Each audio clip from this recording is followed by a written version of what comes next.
ఒకనొక వారు అంటే కళ్యాణమైన కాలంలో సీతమ్మ తల్లి నిలువుగా నామం పెట్టుకుంటోంది. అద్దం ముందు నిలబడి నిలువుగా నామం పెట్టుకుంటోందట అమ్మవారు. రాముడు వెనకమాటుగా వచ్చి సీతాయను విజయాలు కౌగలించగా ఆ నామం కాస్త పక్కకు పోయింది. అమ్మవారికి చిన్నగా చిరుకోపం వచ్చిందట. స్వామి, అప్పటి నుంచి కష్టపడుతూ ఉంటే నామమే కుదరలేదు, మీ పుణ్యం వారు పక్కకు వెళ్ళిపోయింది, మీతో మాట్లాడను పొమ్మంది. ఓయబ్బో, అక్కడికి నేనేరా మాట్లాడాలి, నువ్వు వచ్చి ప్రతిమాలేదాకా నేను మాట్లాడను పో అన్నాడు. అన్నారు రాముడు. ఉత్తమ దంపతులు మాట్లాడకుండా ఎంతకాలమై ఉంటారు చెప్పండి. ఒకనొక రోజున శ్రీరామచంద్రమూర్తి ప్రభువు అలా గవాక్షము నుండి చూస్తున్నాడు. సీతమ్మ వారు పైనుండి తిలకిస్తోంది. వెనువెంటనే తన చేతిలో ఉన్న ఉంగరాన్ని విసురుగా కింద పారవేశాడు. ఆ మల్లె పొదల దగ్గర వెతుకుతూ అయ్యయ్యో నా ఉంగరం పడిపోయింది అని వెతుకులాట మొదలు పెట్టాడు. అమ్మవారు వచ్చని పరుగున వచ్చిస్తాను, ఇదేనా మీ ఉంగరం అని ఇవ్వగా, సీత నువ్వే ఓడిపోయావు, నేనే నెగ్గాను అన్నాడట. పోనీ స్వామి, మీ ముందు నేను ఓడిపోయినా పర్వాలేదు కానీ మీరు మాట్లాడని ఒక్క క్షణం ఒక్క యుగం అయిపోయింది స్వామి. నాకే శిక్ష ఎప్పుడూ మీరు వెయ్యదని కాళ్ళు పైన పడిందట అమ్మవారు. అంతటి అనురాగ దంపతులు సీత రాములకి అక్షర సత్యమే కానీ అసత్యం మాత్రం కాదండి. ముఖ్యంగా ఒక పిల్లవాడు అమ్మతో అడుగుతున్నట్టు, అమ్మ భగవంతుడికి ఇన్ని పేర్లు ఎందుకమ్మా, రాముడు అంటారు, కృష్ణుడు అంటారు, వెంకటేశ్వరుడు అంటారు, ఏదో ఒక పేరు ఉండవచ్చు కదా. ఏం లేదు నాన్న, నేను పిలుస్తాను, ఓ నాని బాబు ఇలా రారా అంటాడు. మీ నాన్నేమంటారు, చిన్నారి కొండ బంగారు తండ్రిలారా అంటాడు. మీ బాబాయ్ ఏమంటాడు, చిన్న కిషోరిలారా నాన్న అంటాడు. మరి నువ్వు ఒక్కడవేగా మేము ఇన్ని రకాల పేర్లతో పిలుస్తూ ఉన్నాం కదా. అదే విధంగా భగవంతుడికి ఎన్నో పేర్లు ఉంటాయి నాయన. ఉండేది ఒక్క ఆత్మస్వరూపమే. పూలదండలో పైకి పూలు కనబడతాయి కానీ దారం కనబడదు. దారం లేనిదే దండయే లేదు కనుక అదే విధంగా భగవంతుడు లేనిదే ఎక్కడ ఏది లేదు నాయన అది దీనంగా చెప్పగా ఆ మాటలు విని ఆనందం వెళ్ళిపోయాడు ఆ కుర్రవాడు. అలాగా పరమాత్మ ఆనందదాయకుడు, సంతోషదాయకుడండి. ఎవరు ఎంతగా నమ్మితే అంతగా కోరిన కోటి వరాలైనా ఇవ్వగల సమర్థవంతుడు కనుకనే జయ జయ శ్రీరామ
స్నానం చేసి గురువు గారి ఆశీస్సులు అందుకొని ముందుకు కదిలారు. అలా వారు కదిలి ముందుకు వెళుతూ ఉండగా, రామా ఇలా రానాయన తాటకి వధ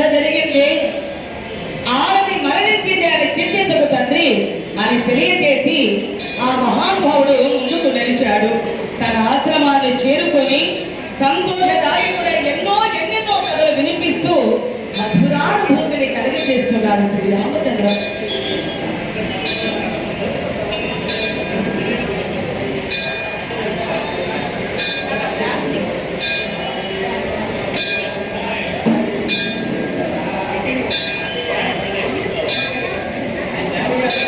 ఇలా ముందుకు కథలు వెళుతూ ఉండగా విశ్వామిత్ర యాగ సంరక్షణకై సమస్త దేవతలు కూడా ఎదురు చూస్తూ ఉన్నారు. 3 రోజులు గడిచాయి. 4వ నాటి అర్ధరాత్రి వేళ మారీచ తుమాహులనే రాక్షసులు కదలి వస్తూ ఉండగా చూడనే చూచాడు శ్రీరామచంద్రమూర్తి. తమ్మునికి సైగ చేయగా తమ్ముని సహాయ సహకారాలతో ఆ వీరవరేణ్యుని నేల కూర్చి వేయగా పరుగు పరుగుల ముందు ఉన్న రాక్షస సైన్యం ఒకే ఒక్క బాణం వేసి ఆ దుర్మార్గ చరిత్రను వధించాడు. ఆ తరువాత విశ్వామిత్ర మునీంద్రుడు, రామా నీవెంత వీరుడవో ఈ ఒక్కదానితో అర్థమైంది తండ్రి, నీకు సకల శుభాలు కలుగుగాక అని దీవించగా అందరి ఆశీస్సులు అందుకున్నాడు. అర్థాన కోగైన భావి. ఆ తరువాత ముందుకు కథలు వెళుతుండగా సమస్త దేవతలు కూడా శ్రీరామ రామ త్రిలోకాభిరామ నిష్కామ సంపూర్ణ కామ, శ్రీరామ రామ త్రిలోకాభిరామ నిష్కామ సంపూర్ణ కామ, ఉదేత్రాంతరంగాబ్ది సోమల సద్దులియ నామ పరధామ, అఖిలాండ కోటి బ్రహ్మాండ నాయక ఆది మధ్యాంతరహిత అనాథ రక్షక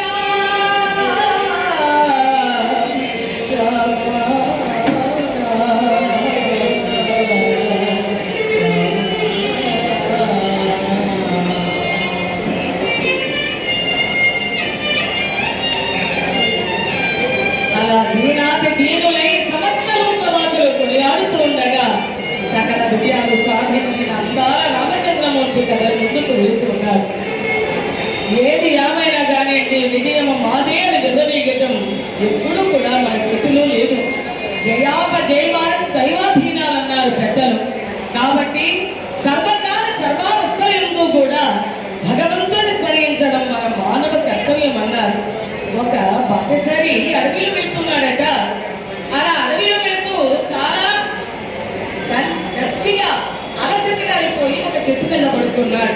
ఆ చెట్టు పైన చూడగా అది మర్రి చెట్టు, చిన్న చిన్న కాయలు ఉన్నాయి దానికి. ఆ పక్కనే ఉంది ఒక గుమ్మిడి పాలు, దానికి పెద్ద పెద్ద పడనంత కాయలు ఉన్నాయి.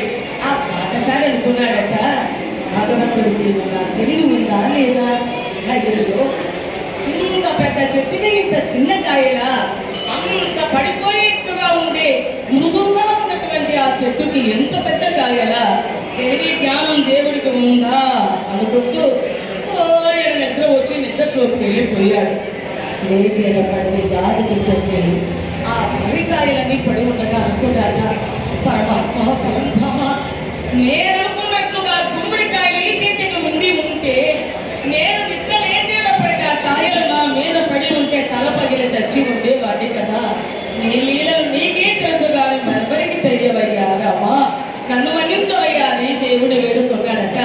అలాగ భగవంతుని నిందించడానికి మనం ఎవరు చెప్పండి? ఎల్ల వేళలా కూడా పరమాత్మ బిడ్డల పైన ప్రేమ అనురాగం కురిపిస్తాడే కానీ కోపాన్ని మాత్రం కురిపించడానికి అక్షర సత్యమే కానీ అసత్యిస్తాడు అన్నారు పెద్దలు. ఇలాగ కాలగమనం గడిచిపోతూ ఉండగా దారిలో ఎన్నో కథలు గాథలు వింటూ బయలుదేరి వెళ్తూ ఉన్నారు శ్రీరామ లక్ష్మణులు. అలా కథలే వెళుతూ ఉండగా అక్కడ ఒక అందమైనటువంటి చక్కని నిర్మానుష్యంగా ఉన్నటువంటి ఒక ఆశ్రమం కనపడింది. స్వామి, ఆశ్రమం ఇలా ఉండేది, బతికి చెడ్డవాడు ఎలా ఉంటాడో అలా కనిపిస్తోంది దీనంగా అన్నాడు. అవును నాయన, ఇది దీనమైన అహల్యాసతి గాథ. ఒక్కసారి బ్రహ్మదేవుడు తన సృష్టి అంతటిని కరబోసి ఒక అందమైన బొమ్మను తయారు చేశాడు. ఆ బొమ్మకు అహల్య అని పేరు పెట్టాడు. ఇంద్రుడు, సూర్యుడు, చంద్రుడు, మన్మధుడు, సమస్త దేవతలు కూడా వచ్చి నాటించి పెళ్లి చేయి అంటూ ఉంటారు. మీకు తోచని ఆ పరిస్థితుల్లో ఏం చేయాలో తెలియక ఎవరైతే ఒకే ఒక్క రోజున భూ ప్రదక్షిణ చేసి వస్తారో వారికే ఇచ్చి పెళ్లి చేస్తానన్నారు. అందరూ పరుగున వెళ్ళిపోయారు. అదే సభతోనే ఉన్నాడు గౌతమ మునీంద్రుడు. ఆయన అనుకున్నాడు, అయ్యో ఎంత చక్కగా ఉన్నదో కదా ఈశ్వరుడు, ఈమెను పెళ్లి చేసుకుంటే చాలా బాగుండు, కానీ నేను ఒక మానవ మాత్రమే, నా వల్ల అయ్యే పనేనా అని బాధపడ్డాడు. అదే సమయంలో నారదుడు వస్తూ ఉన్నాడు. తన మహతి అనే వీణను బట్టి మృదు మధురంగా నారాయణ నామస్మరణ చేస్తూ ఆనందదాయకుడై నారద భగవానుడు నారాయణతే నమో నమో నారాయణతే నమో నమో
దేవతలకు మానవులకు సకల లోకమాతులకు దివ్యమైన జ్ఞానాదిచ్చేవాడే నారద భగవానుడు.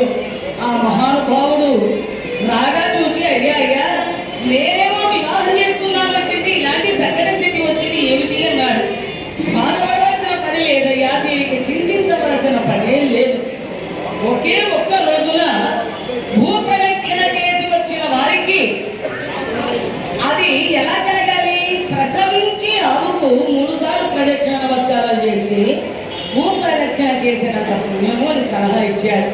ఆహా, మీ పేరు మనమేస్తున్నా నన్నుక ఇంటివాడి చేస్తూ ఉన్నారని ఆనందపడి ఒక్కసారిగా ప్రసవించి ఆవుకు 3 సార్లు ప్రదక్షిణ నమస్కారాలు చేయగా ఆ విషయాన్ని తెలియజేశాడు.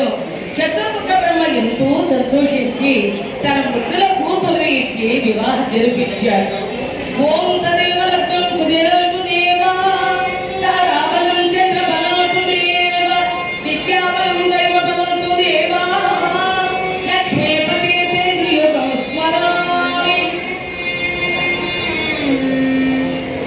అలా వివాహం జరగగా అందరూ ఆనంద సాగరంలో తేలి అంటూ ఉన్నారు. మరి ఆమె ప్రదక్షిణ చేసి వచ్చిన దేవతలు అనుకున్నారు, ఆకి ముక్కు దొండ పండండి కదా, ఈ అందాల సుందరికి ఈ గడ్డారుని భర్తయ్యా అని బాధపడ్డారు. అదే సమయాన మహానుభావుడైన గౌతముడు ఆమెను ఆశ్రమానికి తోడ్కొని వెళ్ళగా పతి ప్రత్యక్ష దైవంగా భావించిన పరమ సాధ్యమని ఎంతో భక్తి శ్రద్ధలతో తన భర్తను పూజిస్తూ గౌరవంగా ఆ మహానుభావుడి దేవాది దేవుడిగా భావిస్తున్నది. ఎందుకంటే ఆ సుధీమణి ఎంత గొప్పదో మాటలు చెప్పనవి కాదు. ఆ భీమ తల్లి భక్తులు గౌరవించడం అనేది ఈమెను చూసి నేర్చుకోవాలేమో అన్నట్లుగా ఎంతో భక్తి శ్రద్ధలతో గోమయం తెచ్చింది, ఇల్లు అలికింది. సూర్య చంద్రులకు నిలయంగా ఉన్న ఇంటిని అందాల కుటీరంగా మార్చివేసినది. భర్తను చూసి ఏ మాత్రమూ కూడా నేను కట్టాలనే నాకు బాలేనే అనే భావన లేకుండా భగవంతుడిచ్చిన వరంగా భావనకి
ఒకనొక రోజున అనుకోని ఆపద రాని వచ్చింది.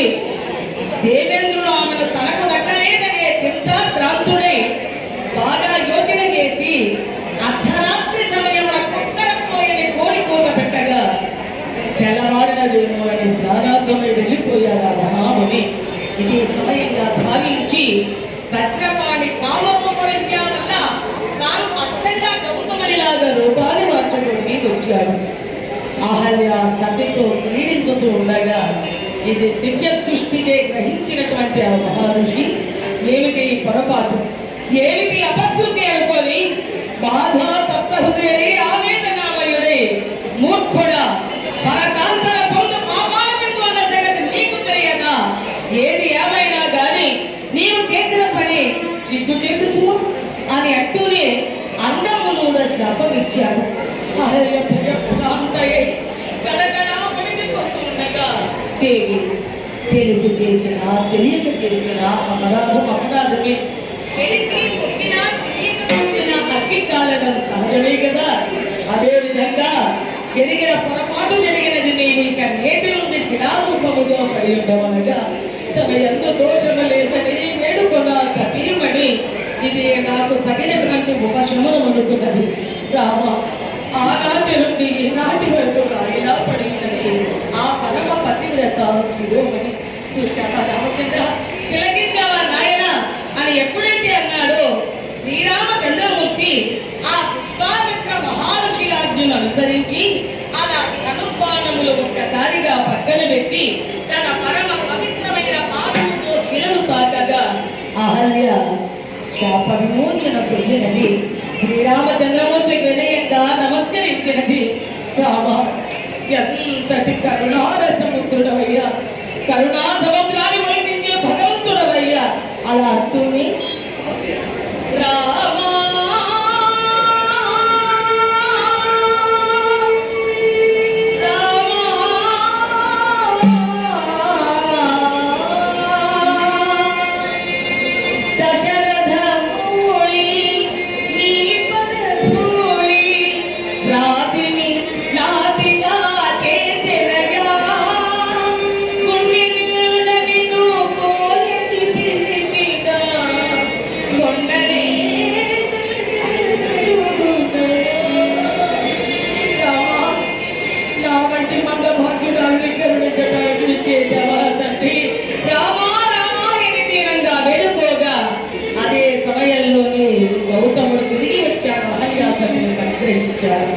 ఉత్తమ దంపతులైన పుణ్యమూర్తులిద్దరూ కూడా రామచంద్రమూర్తికి దివ్యమైన దీవెనలిచ్చే రామ నీలమేఘ శ్యామ యుగైకాల ఆదర్శ పురుషుడవై నీ కీర్తి ఖ్యాతి జగద్విఖ్యాతిగా వర్ధిల్లగలదు. ఇదే మా ఇచ్చిన వరమని మనసారా దీవించగా ఆ ఆనందాన్ని సంతోషాన్ని మాటల్లో చెప్పగలిగి కాక ముప్పొంగిపోయాడు శ్రీరామచంద్రమూర్తి. కరుణా సముద్రుడు అయిన శుభ సమయాన భగవంతుడైన రామునికి వినయంగా నమస్కరించి నిగమా నిగమాంతరన్నితనలో నగరాజ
దయచేసి మరొక్కసారి గొంతెత్తి గోవింద ఎనంటే మన జన్మ ధన్యమైపోతుంది.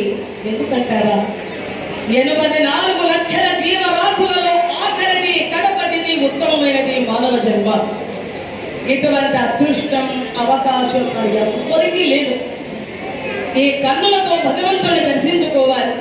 ఈ చేతులతో ఒక్కసారి కేశవాయ మాధవాయ నారాయణాయ అంటూ పూజ చేయాలి.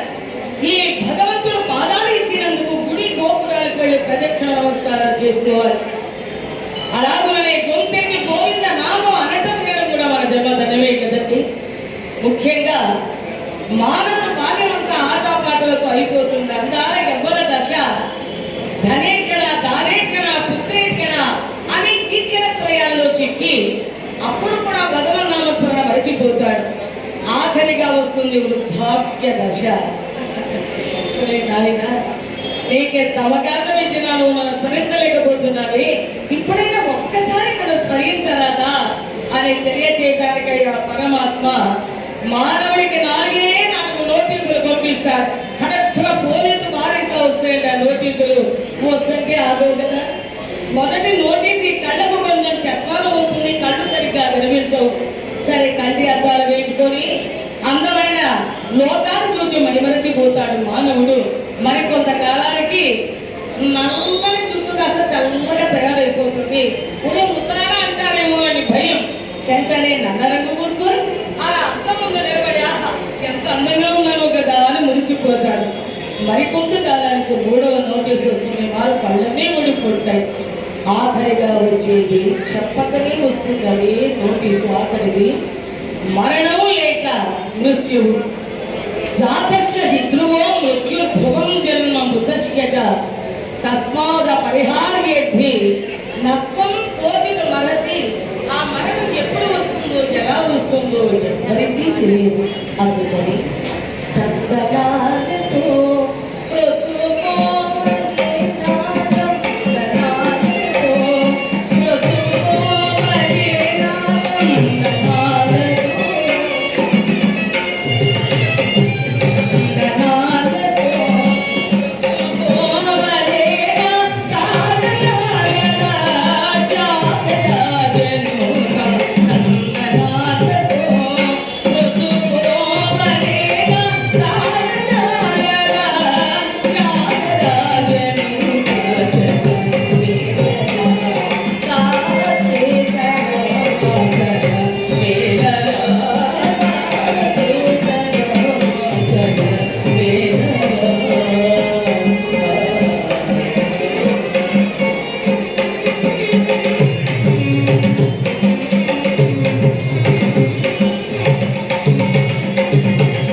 పవిత్రమైనది శంకర మఠంలో శివ సన్నిధానంలో ఉన్నాము.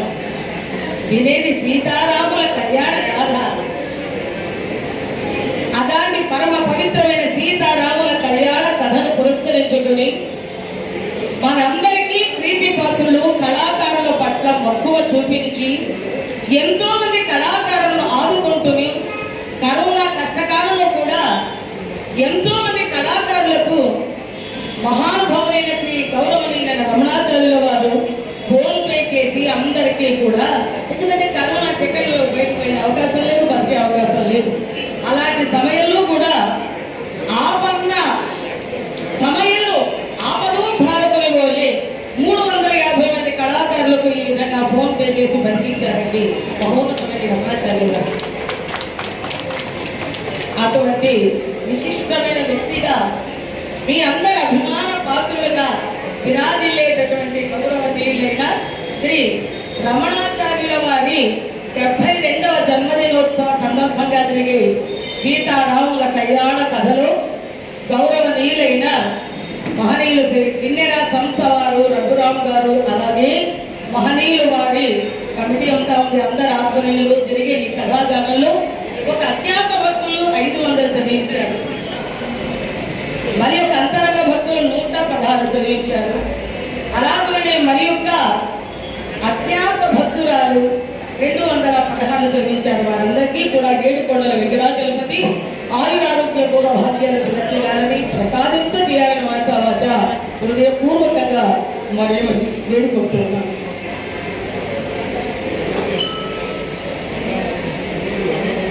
అటువంటి విశిష్ట వ్యక్తిగా కళాకారుల పాలిట సమధీరుగా విరాజిల్లిన శ్రీ రమణాచార్యుల వారి 72వ జన్మదినోత్సవ సందర్భాన్ని పురస్కరించుకుని తిరిగి ఈ హరికథా మహోత్సవాల సప్తాహం 1వ తారీఖు నుంచి 7వ తారీఖు వరకు జరుగుతున్నాయి కథాగానాలు.